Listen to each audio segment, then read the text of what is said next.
My daughter's name is Priya, and she was 6 years old the winter I did the thing I'm going to tell you about. And everything I did that winter, I did because of her, which is not the same as saying it was worth it, or that I'd do it again, or that I've forgiven myself. I want that established at the start. I'm not a night watchman who stumbled into something. I'm a father who walked in with his eyes open or half open and kept walking further in every time I should have turned around. And the reason was always the same small face waiting in a hospital across town. I should explain about Priya so the rest makes sense. She was born with a heart that didn't close right, a hole between two chambers. And by the time she was 5, it had become the kind of problem that has a surgery attached to it. A good surgery, a fixable thing, if you can get to the right surgeon and the right hospital, which we could 3 states away, at a children's hospital that had a waiting list and a cost that made my wife go quiet in a way I'd never heard from her. We had insurance. The insurance covered a portion. The portion it didn't cover was a number I'd never held in my hands before. And I was a building inspector for a mid-sized commercial firm, which is a fine job, a real job, but not a wealthy one. And my wife taught music at 2 schools.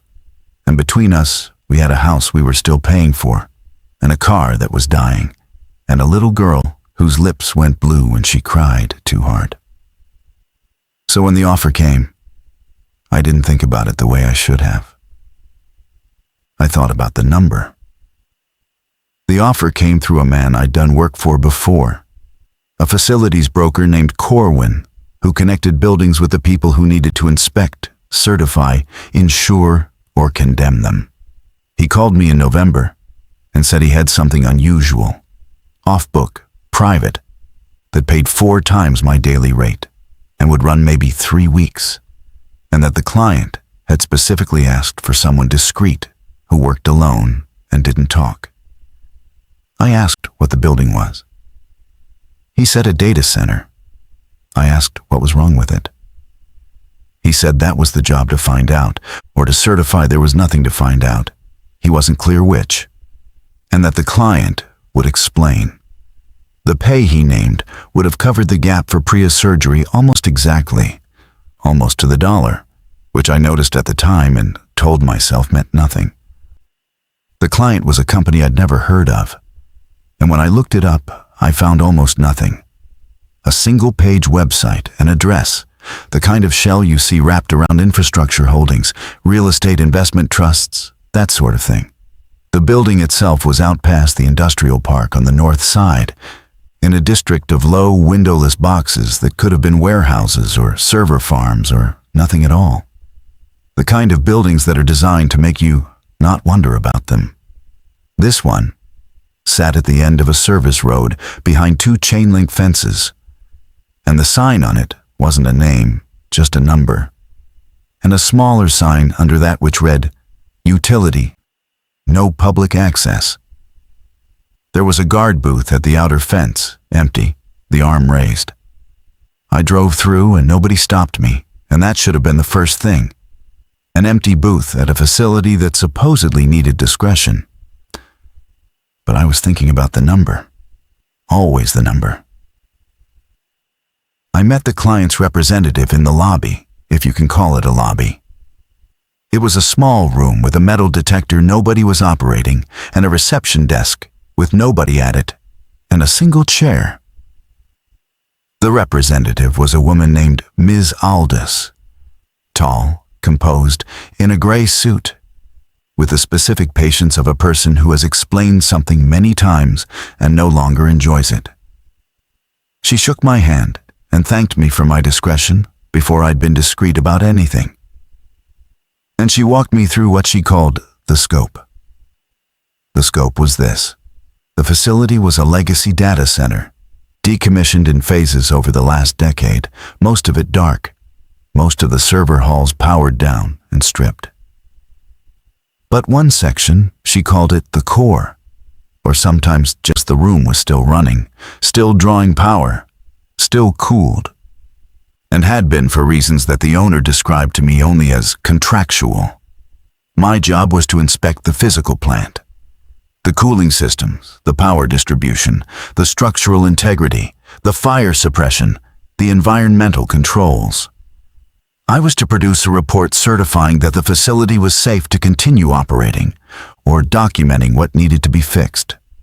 Standard building inspection work, she said. Just for an unusual building. I asked why it needed to keep running if it was decommissioned. She said that wasn't in the scope. I asked what was in the room. She said the servers, the equipment. That wasn't in the scope either. And that under no circumstances was I to attempt to access, power down, connect to, or interfere with any of the operating equipment. My job was building the equipment, not the equipment. She was very clear about the distinction. So clear that I remember thinking she'd drawn a line and was watching to see if I understood there was a line. The way you'd test a dog with a treat on the floor. I understood. I've inspected enough facilities with proprietary equipment to know that you look at the walls and the wiring and the cooling, and you don't touch the client's business. That's normal. That's most of my work. So I said fine. And I signed a stack of paperwork thicker than any I'd signed before. Non-disclosure, liability, an acknowledgement that I was working alone and without site support. An acknowledgement that emergency services response time to the facility was extended, which is a phrase I should have sat with longer than I did. And then she gave me the rules. She didn't call them rules. She called them the site protocols. And she handed me a laminated card. And she said the protocols were for my safety and for the integrity of the environment. And that following them was a condition of payment. There were a handful of them, and they sounded, at first, exactly like the boilerplate you get at any secure facility. The first was about access. I had a badge, and the badge would let me into the outer areas and the mechanical spaces and the corridor that led to the core, but not into the core room itself. And I was not to attempt to enter the core room. If I needed to inspect something inside the core, I was to note it, and it would be handled by others. Fine, normal. The second was about the cooling. The core was kept cold, and I was to maintain the cold.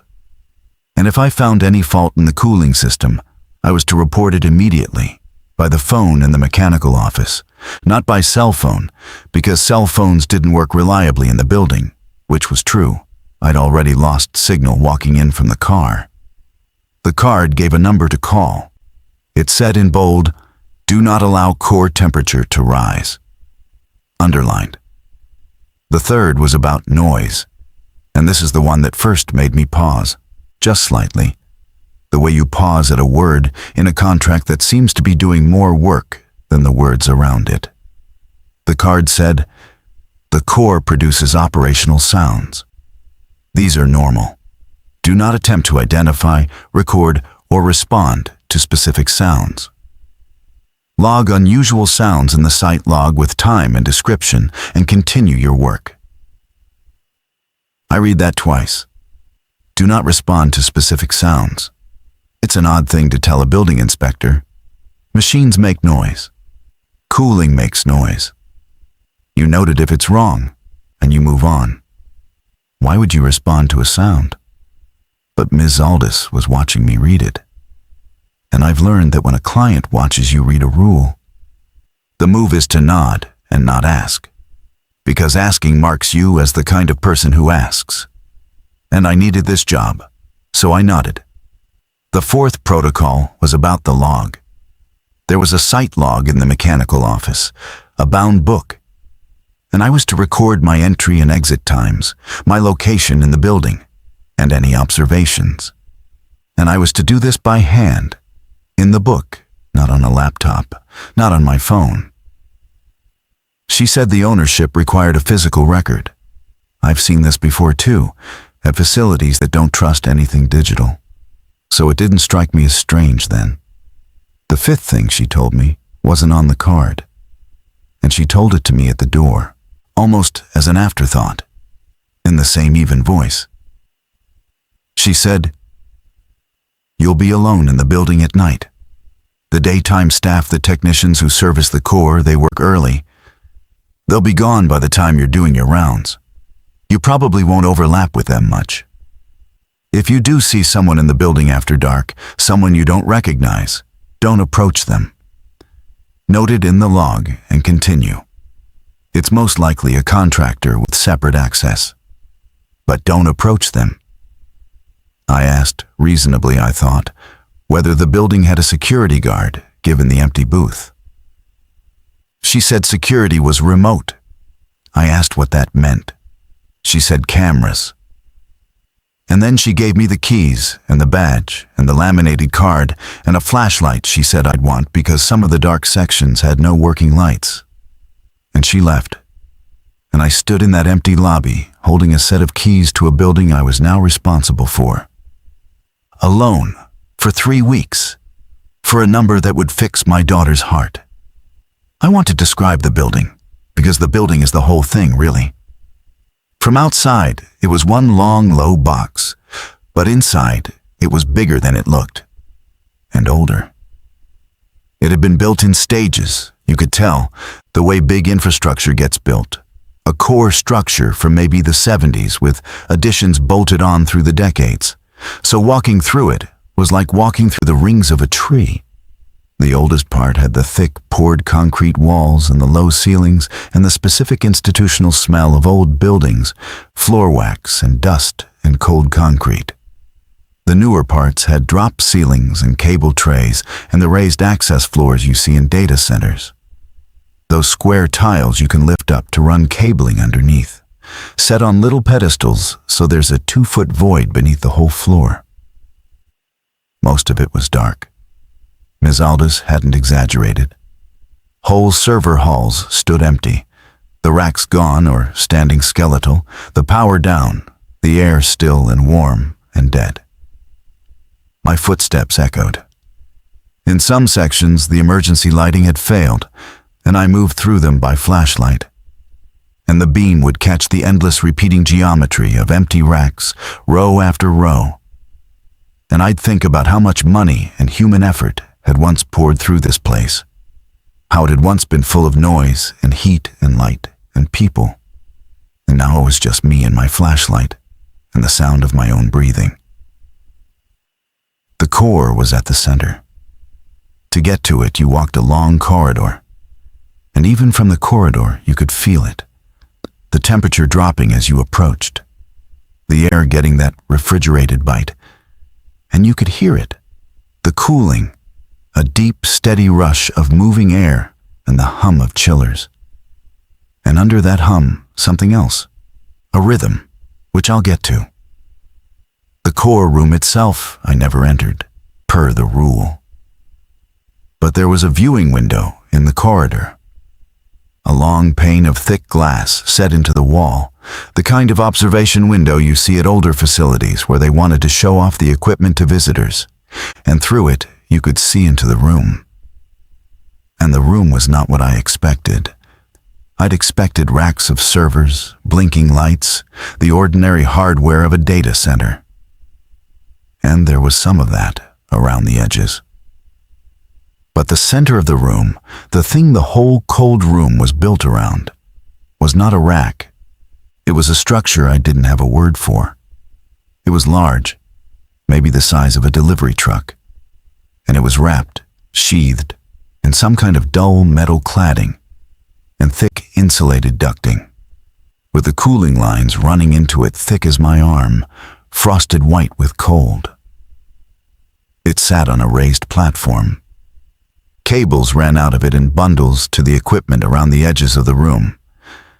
And the equipment around the edges was clearly just monitoring screens, sensors, recorders, all of it pointed inward, at the wrapped thing in the center, watching it, the way the whole building watched itself with its remote cameras. I stood at that window the first night and looked at the wrapped shape, and I couldn't tell you what it was.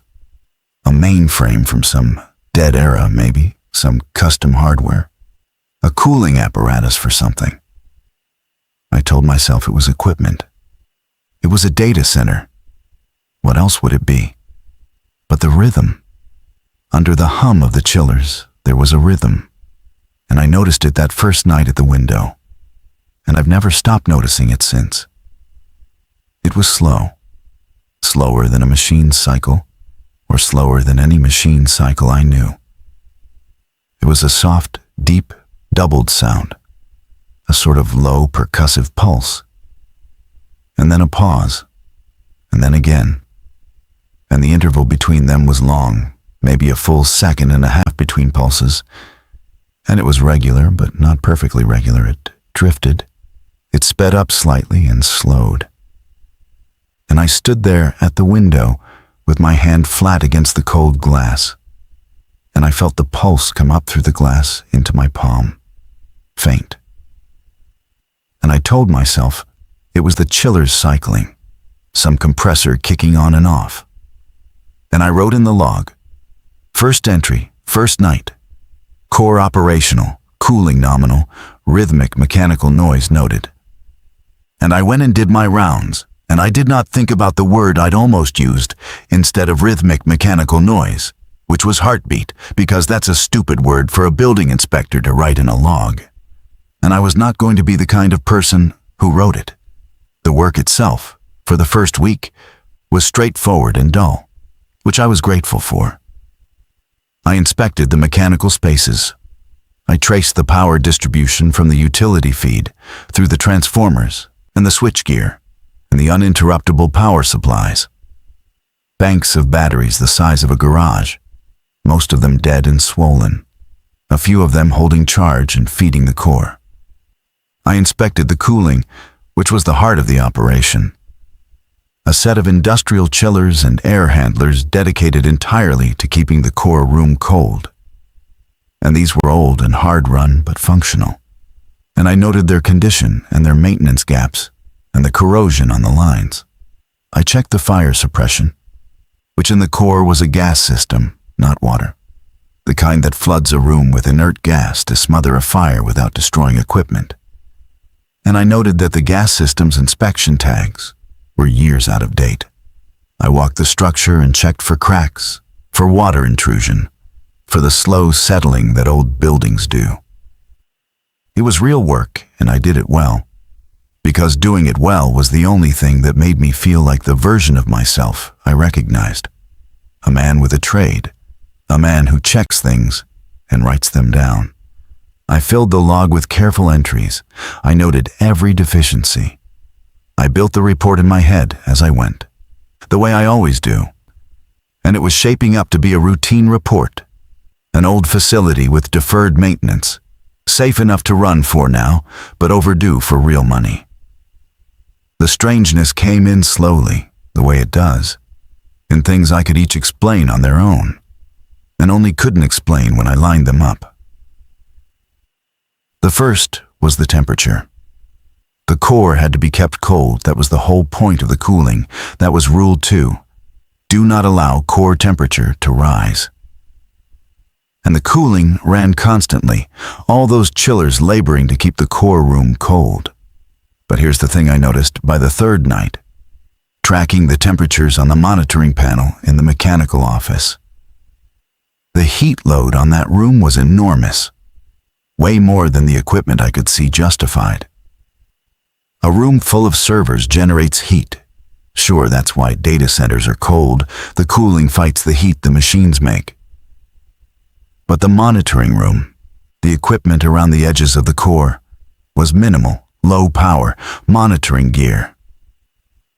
It shouldn't have generated a fraction of the heat the chillers were fighting.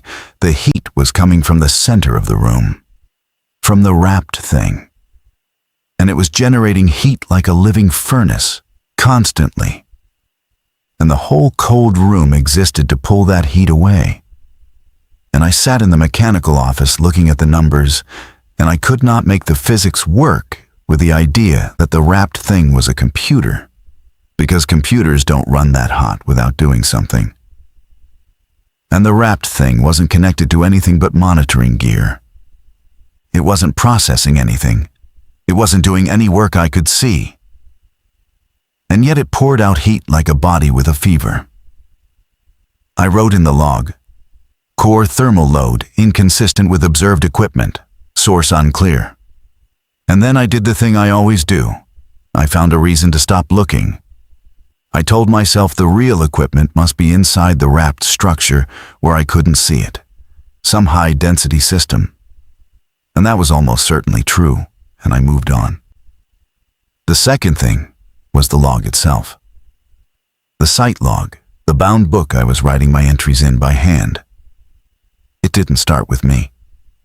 There were entries before mine, going back. And I'd flipped through them the first night the way you do. And they were the entries of previous inspectors and technicians, dull stuff, cooling checks, power readings, the same kind of entries I was writing. But by the end of the first week, I'd started actually reading them. In the long, dead hours of the night, when there was nothing to do but wait out the shift. And the old entries were strange in a way that accumulated.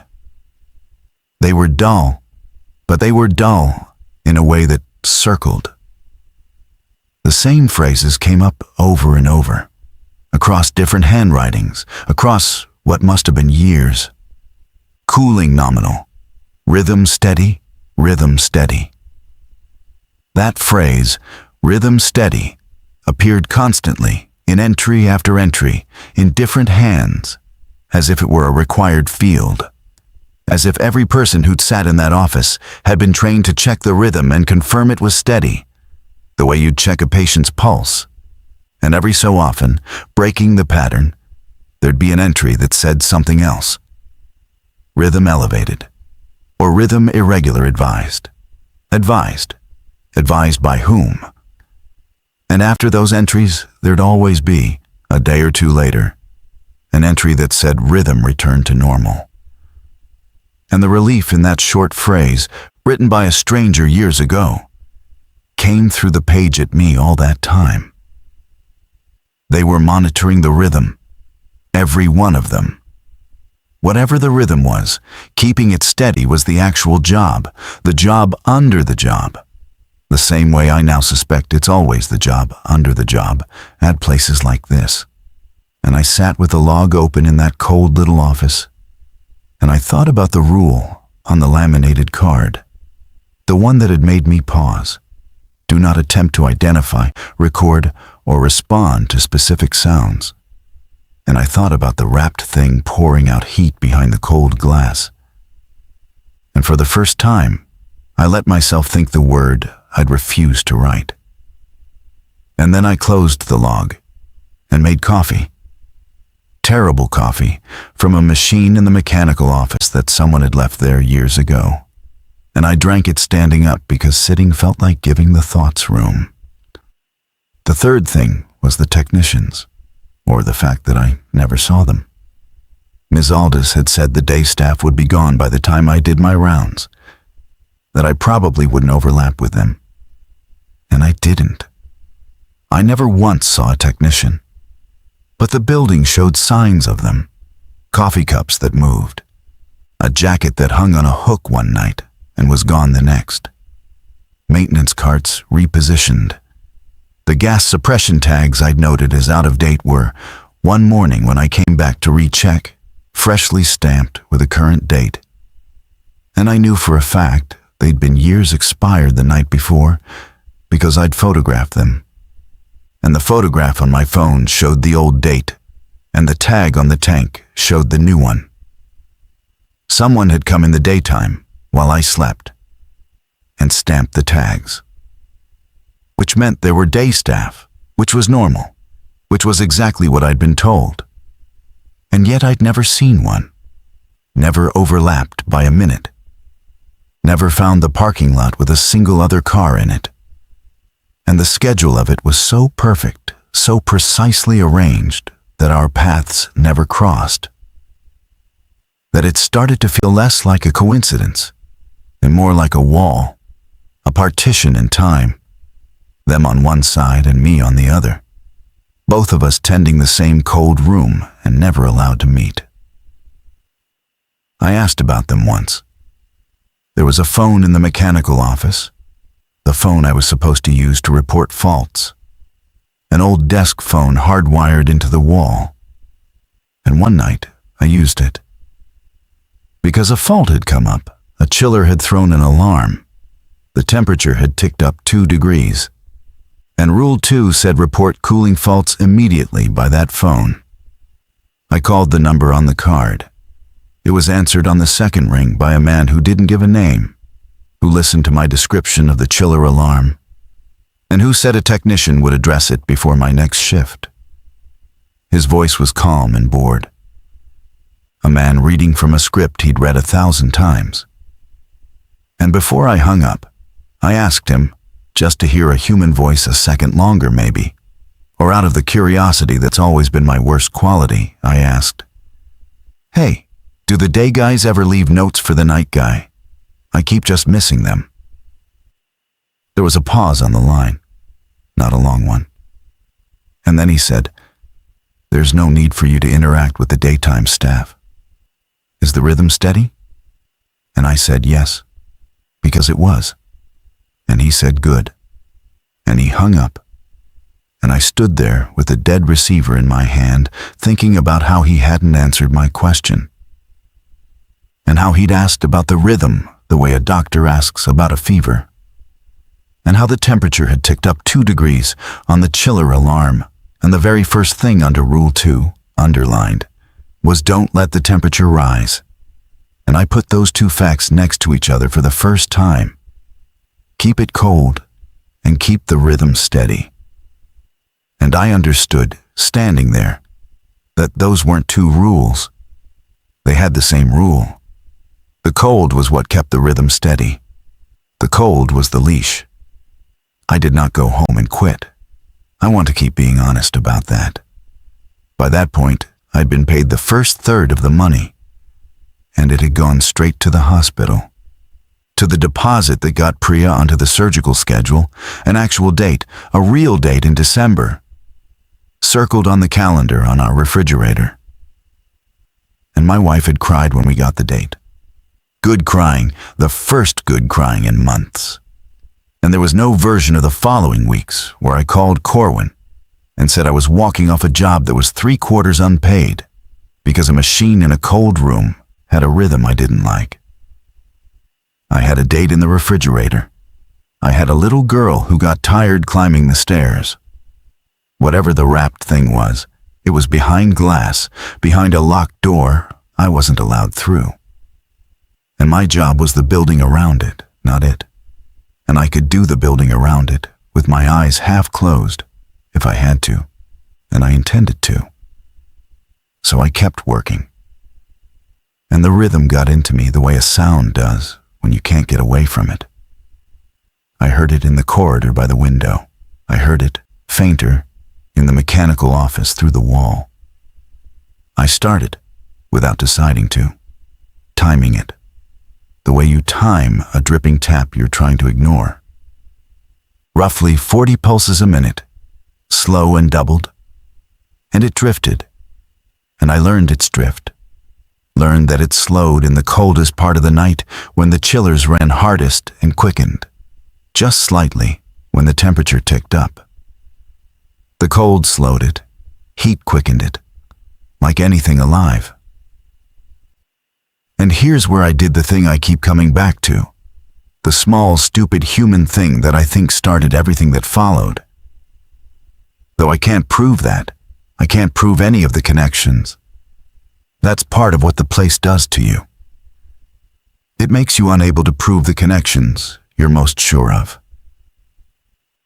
One night, standing at the window, tired, coffee sick, thinking about Priya, I put my hand on the cold glass over the wrapped thing, the way I had that first night, and I felt the pulse come up through the glass into my palm. And I did the thing the card told me not to do. Not the sounds. I didn't respond to a sound. But I responded. I tapped the glass. Twice, with my knuckle. Gently. The way you'd tap the glass of an aquarium. An idle, thoughtless thing. Tap, tap. And I don't even know why I did it. Boredom, exhaustion. Some dumb impulse to make contact with the only other presence in that building. And the rhythm changed. Not right away. I want to be accurate. I tapped, and nothing happened. And I felt foolish and took my hand off the glass and turned to go do my rounds. And I got maybe 10 steps down the corridor when the rhythm behind me stuttered. It skipped. The doubled pulse came, and then instead of the long pause, there was a short one, and then a single pulse out of sequence. And then it found its rhythm again. But faster now. Noticeably faster. And I stood frozen in the corridor listening to it race. 40 a minute, climbing towards 60, towards 70. And on the monitoring panel down the hall, I knew without looking that the temperature was climbing too. Because heat quickened it, and it had quickened. So it was making heat, so the temperature would rise. So I would have to call the man who asks if the rhythm is steady and tell him it wasn't. I did not call him.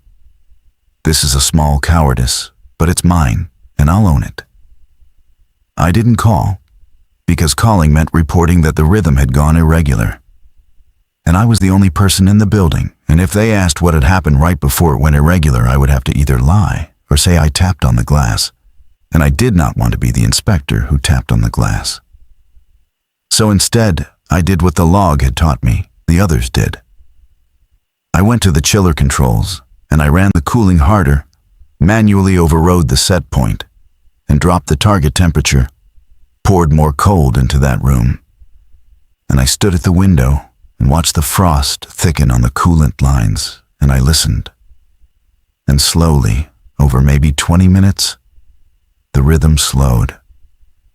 70 back to 60, 60 back to 50. The cold pulling it down the way a hand on a shoulder settles someone down. And when it was back to 40, slow and doubled and steady, I let out a breath I hadn't known I was holding. And I wrote in the log, in the same phrase all of them had used. The phrase I finally understood. Rhythm returned to normal. I put the set point back. I finished my rounds with my hands not quite steady. And near the end of the shift, because I couldn't leave it alone, because I never can, I went to the log, and I read back through it again. And this time, I wasn't reading the entries. I was reading the handwriting, counting the hands, trying to figure out how many people had sat in that office before me, tending the cold, keeping the rhythm steady, writing rhythm returned to normal with that same buried relief. And near the back of the book, tucked into the gutter of the binding where 2 pages met, so flat I'd have missed it if I hadn't pressed the book open hard, there was a piece of paper that wasn't part of the log. A separate sheet, folded once, worn soft along the fold like it had been handled a lot. I opened it. It was a note, handwritten, in pencil. And it wasn't dated, and it wasn't signed, and it wasn't in any of the hands I'd been cataloging. It was a hand I hadn't seen anywhere else in the book, small and pressed hard and careful, the writing of someone who wanted to be sure it could be read. It said, "It is not equipment. Do not think of it as equipment. The cold does not cool it, the cold keeps it under. Every one of us has been keeping it under. Check the heat load against the payroll. Count how many of us there have been. Then count how long the building has run. It is not the machine that is old." And under that, smaller, pressed even harder, almost tearing the paper, "If it ever learns your rhythm, do not come back. It does not need the cold to keep the ones it knows."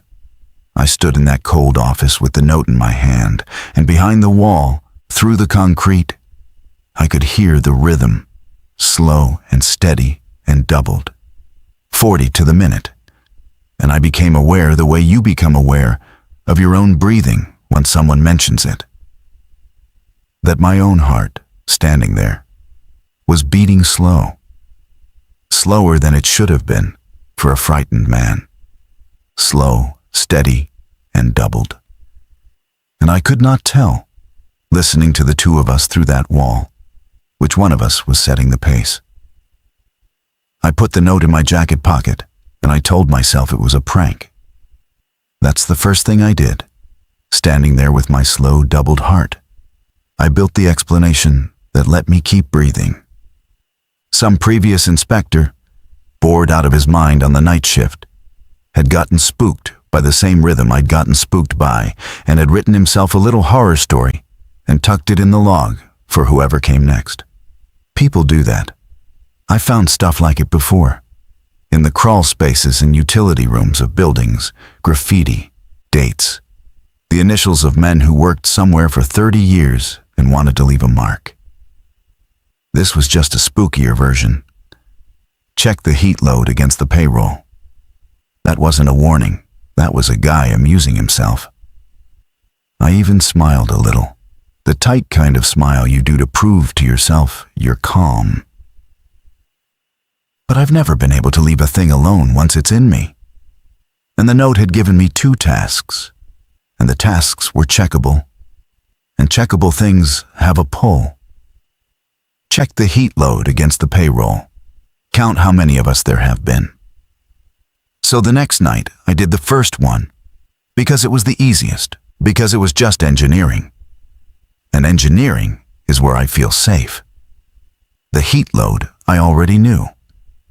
I'd measured it, or estimated it, that first week the thermal output of the core room, the amount of heat the chillers had to remove to hold the temperature. It was, like I said, enormous. Far past what the visible equipment could account for. I'd written it off as hidden, high-density hardware inside the wrapped structure. But the note said, check it against the payroll. And I didn't have a payroll, obviously. So I did the next best thing, which is a stupid thing. And I know it's stupid. But by then, I couldn't stop myself. I looked up how much heat a human body puts out. It's about 100 watts. A resting adult, sitting still, generates roughly 100 watts of heat, the same as an old incandescent bulb. That's a real number. Any HVAC guy knows it. We designed for it.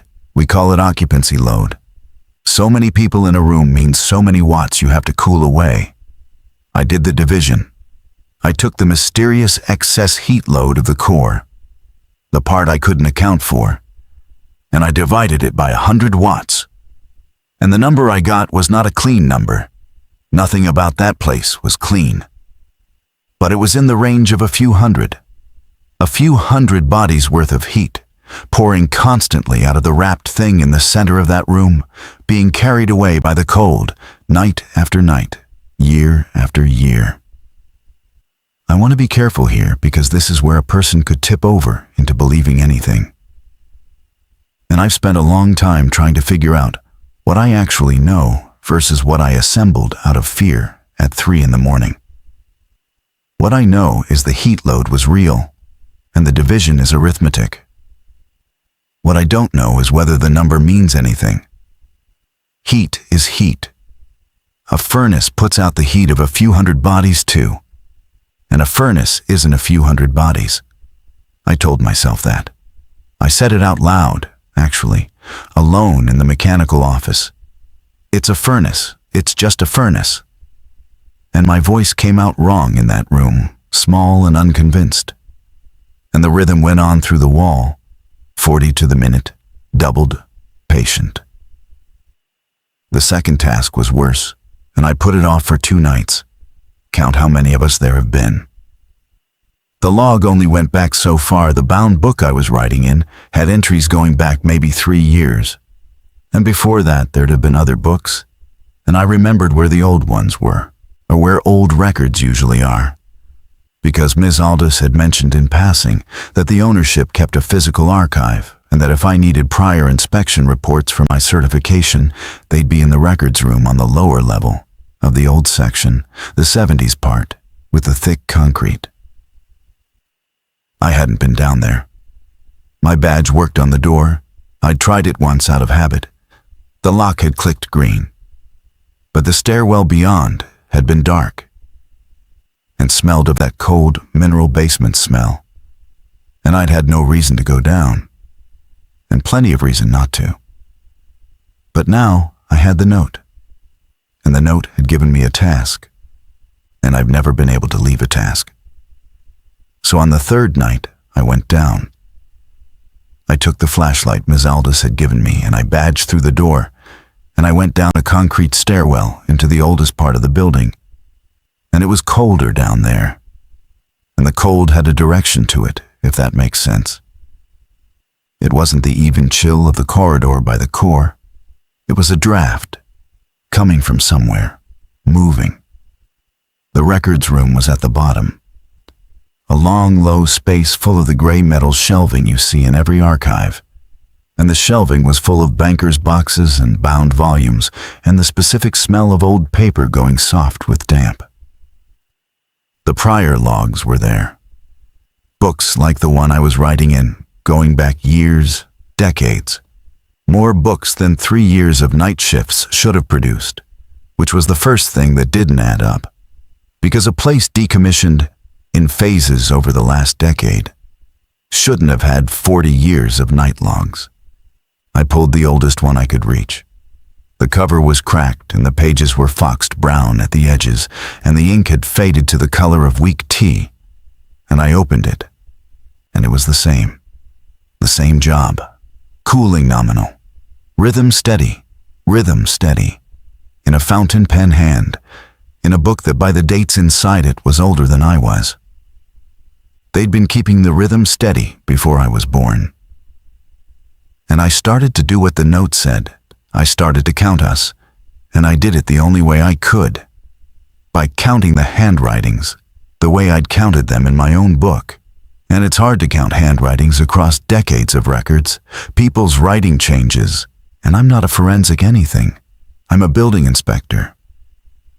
But I could see the shape of it. Each hand ran for a while, months, sometimes a year or two, and then stopped mid-book usually, the way Petrosians had, the way handwriting stops when a person leaves a job, and a new hand is picked up. And the hands didn't overlap. There was never a stretch where two people were writing in the same period, one at a time, always exactly one.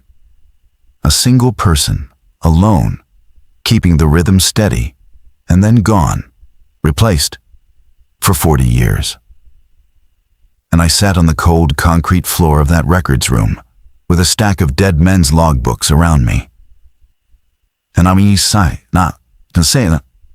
understood the thing the note had wanted me to understand, which was not a fact, but a shape. The building didn't have staff. It had a position. A single seat that had been occupied, one man at a time, for longer than the building was supposed to have existed. Each one tending the cold, each one keeping the rhythm steady, each one eventually stopping mid-book. Where did they go?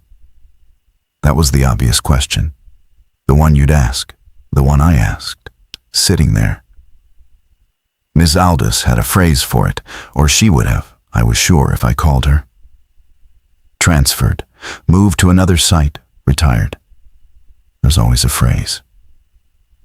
The man on the phone had a phrase for everything. And maybe it was true. Maybe 40 years of night inspectors had simply moved on to other jobs, the way people do. The way I fully intended to move on the second Priya's surgery was paid for. Maybe. But I thought about the heat load, a few hundred bodies worth of heat. And I thought about the note. It is not the machine that is old.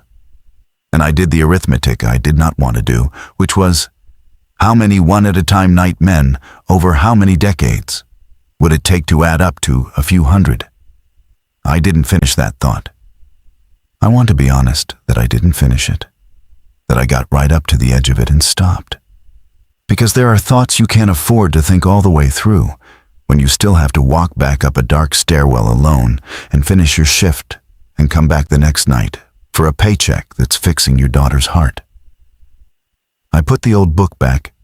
I squared the stack.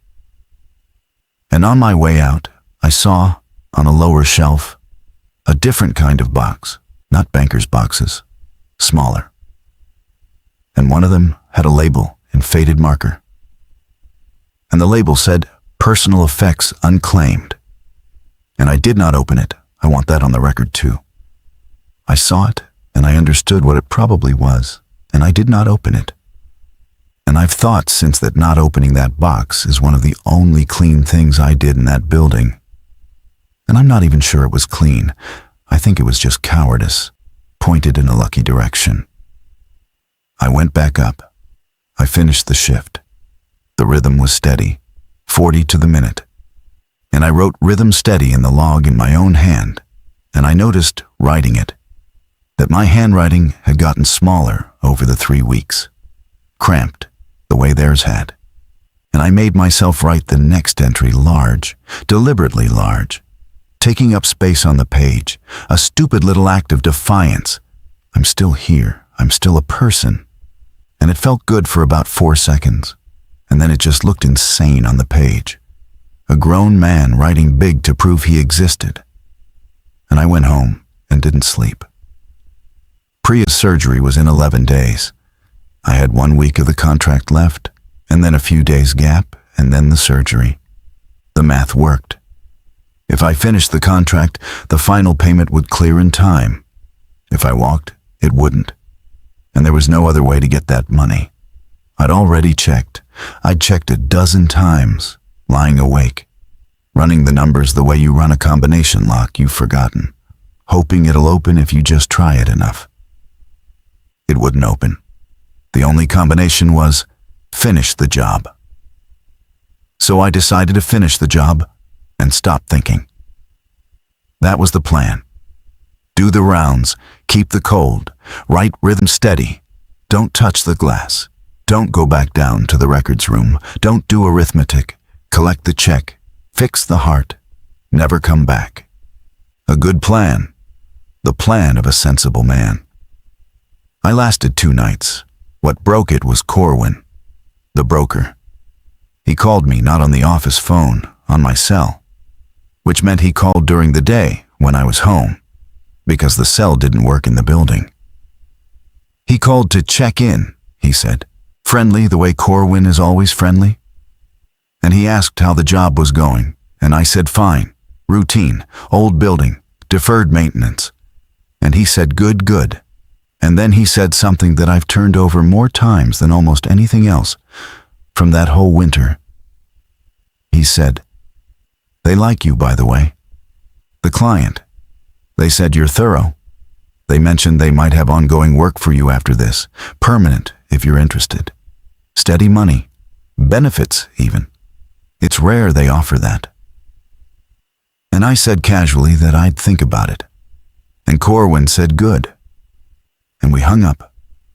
And I sat in my kitchen with the phone in my hand, and I thought, they don't offer that.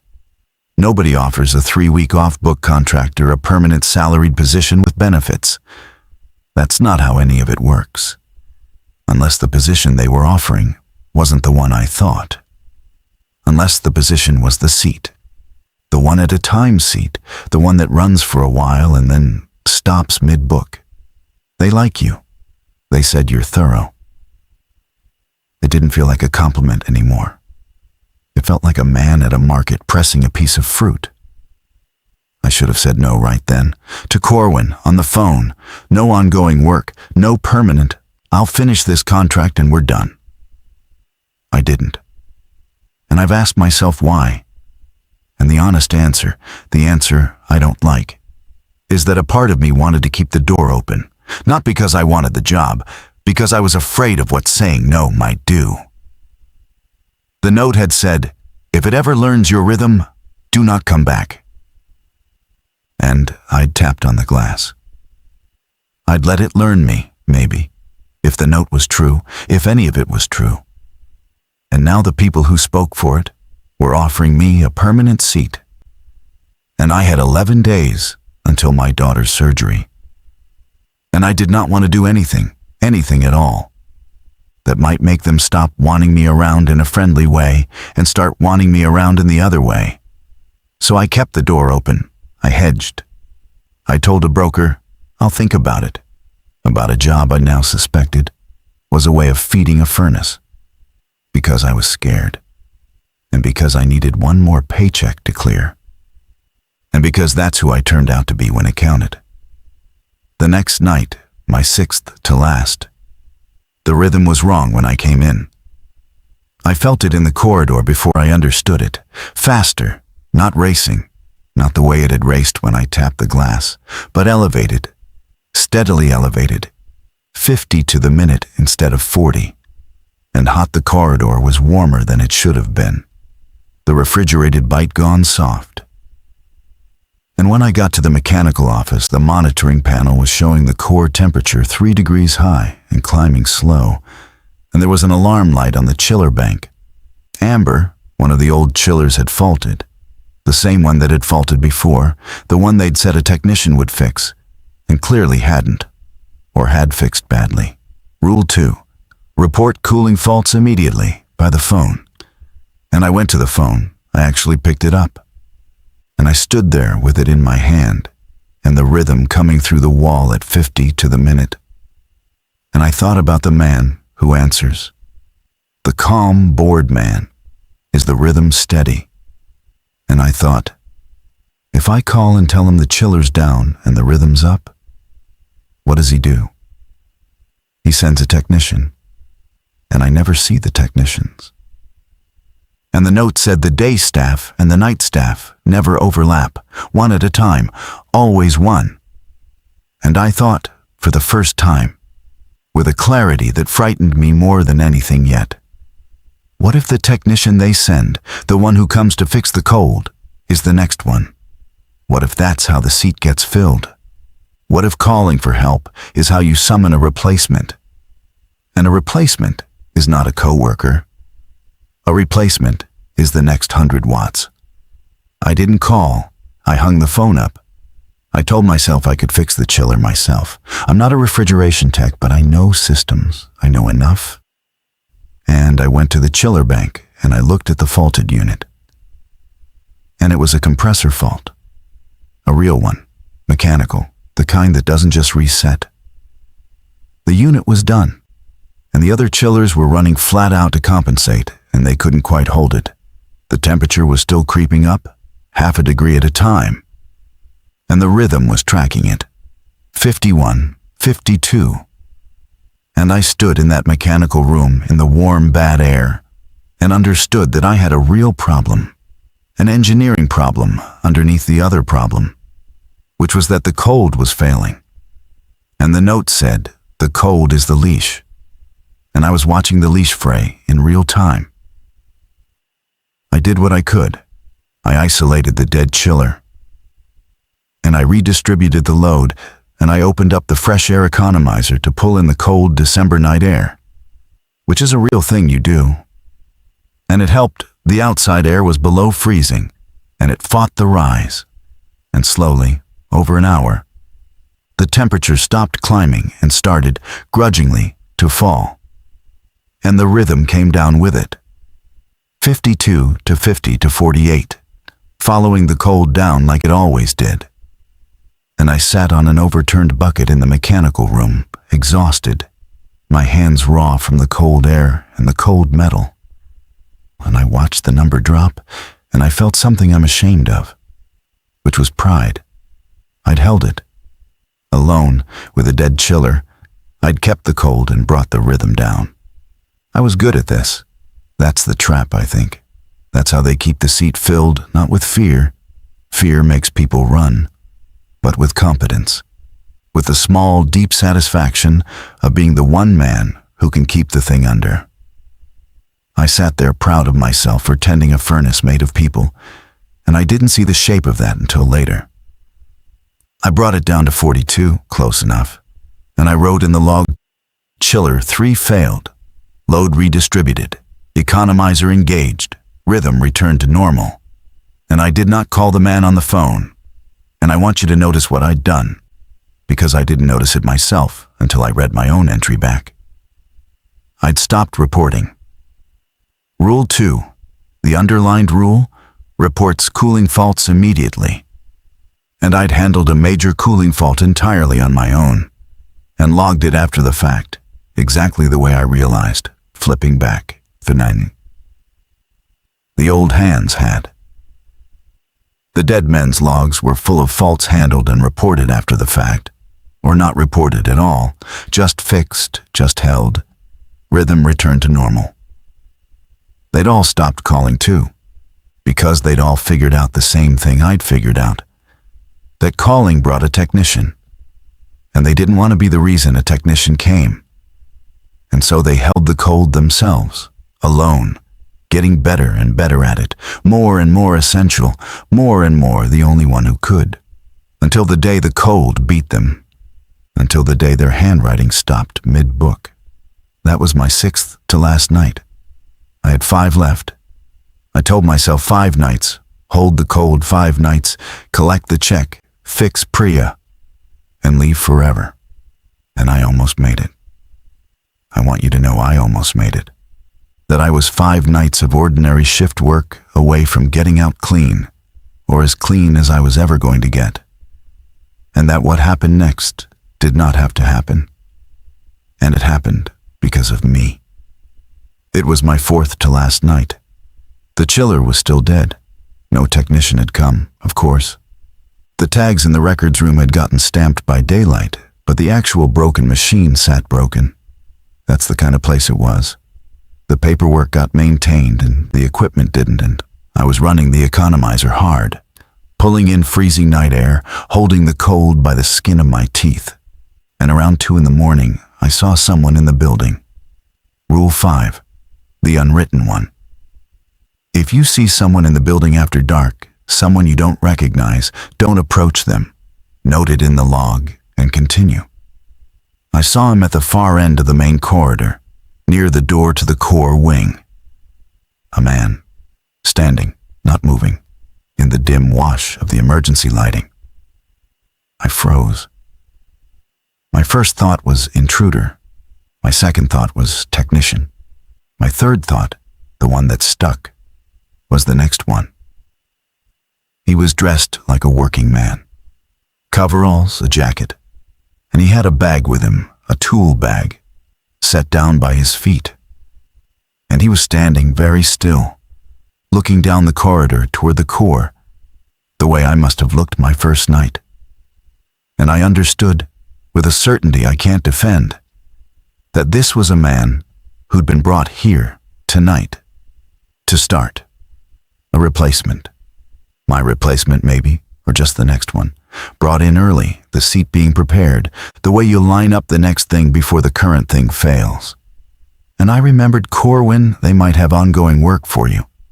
Permanent. And I remembered I'd said I'll think about it. Hedged, kept the door open, and I thought, no. If there's a next one standing in that corridor, then I don't have to be the seat. If he sits down, I get to stand up. I want to be as honest about this next part as I've been about everything, because this is the part I actually have to live with.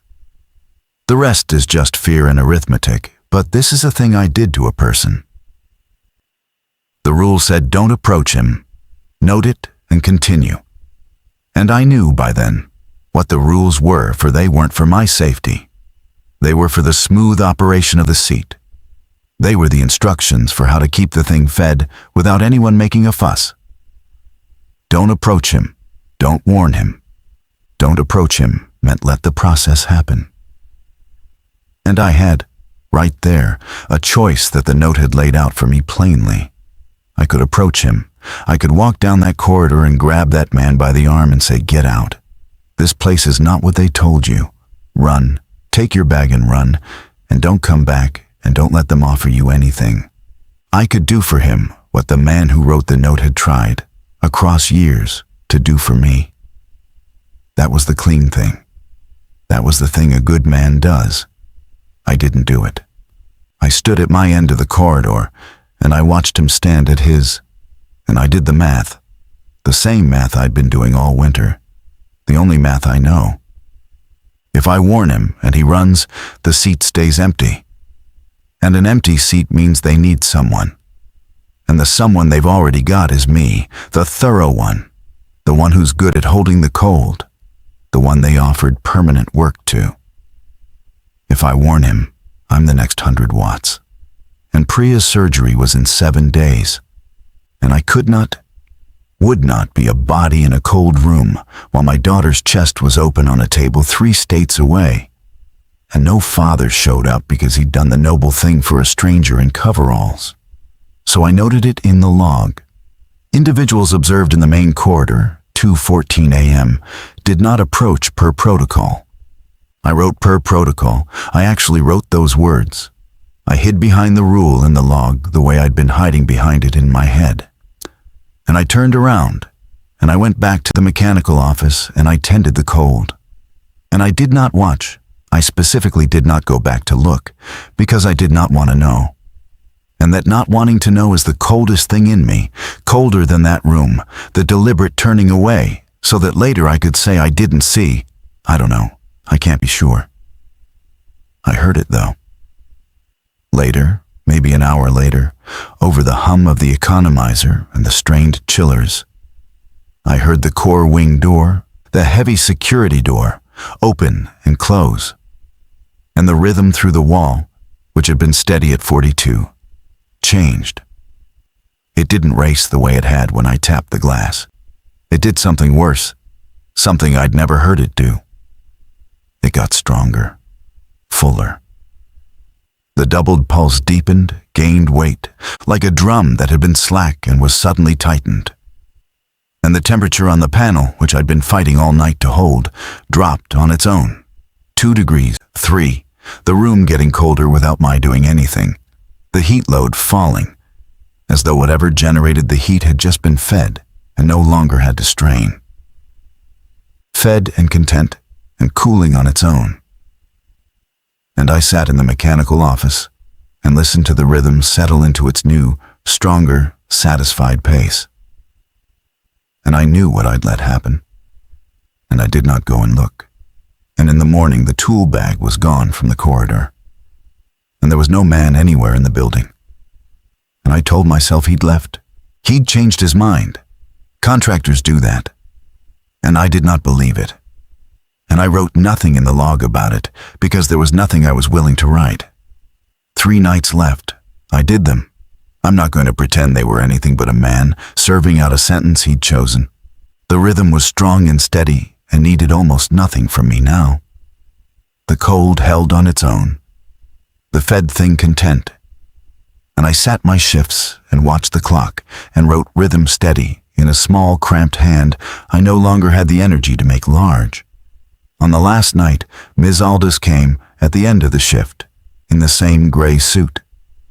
And she thanked me for my discretion and my thoroughness. And she had a check, a physical check, the final payment. And she handed it to me, and it was the right amount. The number, the exact number. And she watched me take it. And then she said, in the same even voice she'd used for everything. The client was very pleased. The offer of ongoing work stands. Mr. Corwin mentioned you were considering it. She let that sit. I'll be honest with you, because you've earned honesty. It's a good position. It's stable. The men who take it don't leave. They find they don't want to. And she smiled. And it was almost kind. And I understood that this was the moment, this was the door, and that she genuinely could not tell, or was pretending she could not tell, whether I understood what she was offering, and that my answer mattered in a way I couldn't fully see. I said no. I want that on the record, because it's the one time all winter I chose the right thing when it cost me. I said no thank you, that I had family obligations, that I appreciated it. And she nodded, unsurprised. And she said, of course, the surgery. And I went cold all the way through, because I had never told her about the surgery. I'd never mentioned Priya to her, or to Corwin, or to the man on the phone.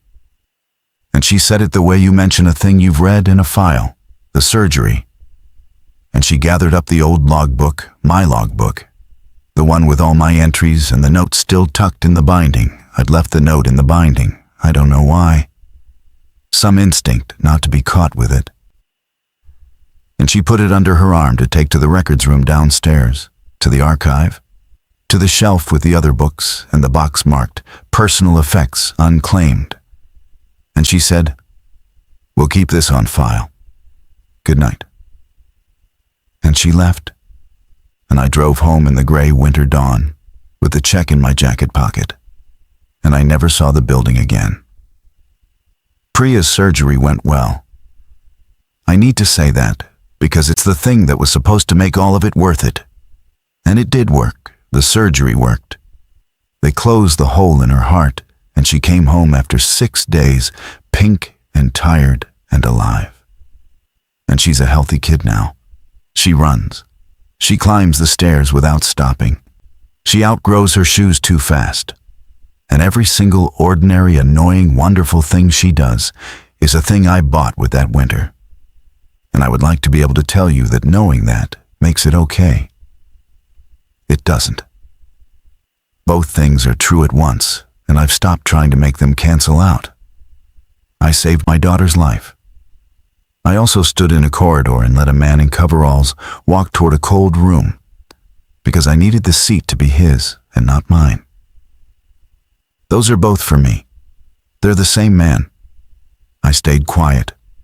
Of course I stayed quiet. Who would I tell? And what would I say that I inspected a data center and it had a heartbeat? That the cold was a leash? That I let a stranger get fed to a furnace to save my own skin and my daughter's surgery? There's no report for that. There's no form. And even if there were, telling it would mean explaining what I did in that corridor. And I have a wife who thinks I did a hard, boring job for a lot of money one winter, and a daughter who thinks her dad is a good man. And I'm not willing to trade their version of me for the truth. That's the last cowardice. And it's ongoing. It's the one I'm committing right now. Dressed up as a story I can pretend is fiction. I thought it was over. It was over for almost a year. And then 2 things happened, close together, this past fall. And they're the reason I'm finally saying any of this out loud, into the dark, to no one. The first is that I got a heart monitor. Nothing dramatic, a checkup. My doctor heard something she didn't like, an irregularity. And she put me on a monitor for a week. A little device that reads your rhythm and records it. And when the results came back, she was puzzled. Because my heart, she said, has an unusual pattern, a doubled beat, faint, a kind of echo on each pulse. Harmless, she thinks. Probably always been there, but she'd never seen it quite like that. And she asked, "Is there any history of this in your family?" And I said no.